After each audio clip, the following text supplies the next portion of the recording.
రాష్ట్ర ముఖ్యమంత్రి రేవంత్ రెడ్డి విడుదల చేసిన తెలంగాణ విజన్ డాక్యుమెంట్ లో రాష్ట్రాన్ని 3 ప్రధాన ఆర్థిక ప్రాంతాలుగా విభజించారు. అవే క్యూర్, ప్యూర్, రేర్. ఈ 3 ప్రణాళికల లక్ష్యమే తెలంగాణ కొత్త ముఖ చిత్రం. అసలు ఈ క్యూర్, ప్యూర్, రేర్ ప్రణాళికలు ఏంటి, వాటి లక్ష్యాలేంటో ఇప్పుడు వివరంగా తెలుసుకుందాం. Cure, core urban region economy. ఈ ప్రాంతం ఔటర్ రింగ్ రోడ్డు లోపల ఉన్న మొత్తం ప్రాంతాన్ని సూచిస్తుంది. దీన్ని ఒక పటిష్టమైన సర్వీస్ సెక్టార్ హబ్ గా మార్చడమే ప్రధాన లక్ష్యం. ఇక్కడ ఉన్న పాలనాపరమైన గందరగోళాన్ని తొలగించి కాలుష్యాన్ని పూర్తిగా తగ్గించి నెట్ జీరో సిటీగా మార్చాలని ప్రణాళిక వేశారు. మెట్రో రైలు విస్తరణ, మూసీ నది పునరుజ్జీవం, రోడ్ల విస్తరణ వంటి ప్రణాళికలతో ఈ కోర్ అర్బన్ ప్రాంతాన్ని యూనిట్ గా అభివృద్ధి చేస్తారు. Pure, peri urban region economy. దీని పరిధి ఔటర్ రింగ్ రోడ్డు వెలుపల నుంచి రాబోయే రీజనల్ రింగ్ రోడ్డు వరకు ఉంటుంది. ఈ ప్రాంతం మ్యానుఫ్యాక్చరింగ్ జోన్ గా అభివృద్ధి చెందుతుంది. దీనికి అనుగుణంగా బలమైన రవాణా వ్యవస్థను నిర్మిస్తారు. తెలంగాణకు సముద్ర తీరం లేని కారణంగా మచిలీపట్నం పోర్టుకు ప్రత్యేకమైన గ్రీన్ ఫీల్డ్ ఎక్స్ప్రెస్ హైవేను నిర్మించేందుకు ప్రణాళిక సిద్దమవుతున్నాయి.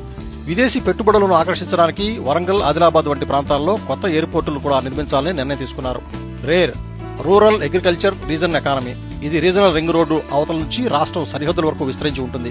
గతంలో నిర్లక్ష్యం చేయబడిన గ్రామీణ వ్యవసాయ ప్రాంతాలను బలోపేతం చేయడమే దీని లక్ష్యం. వ్యవసాయ ఆధారిత ఉత్పత్తులు, ఆర్గానిక్ ఫుడ్స్ పరిశ్రమలకు ఈ ప్రాంతం నెలవుగా మారుతుంది. అంతేకాక నాణ్యమైన విద్యుత్ ద్వారా రాష్ట్రాన్ని నాలెడ్జ్ హబ్ గా తీర్చిదిద్దాలని నిర్ణయించారు.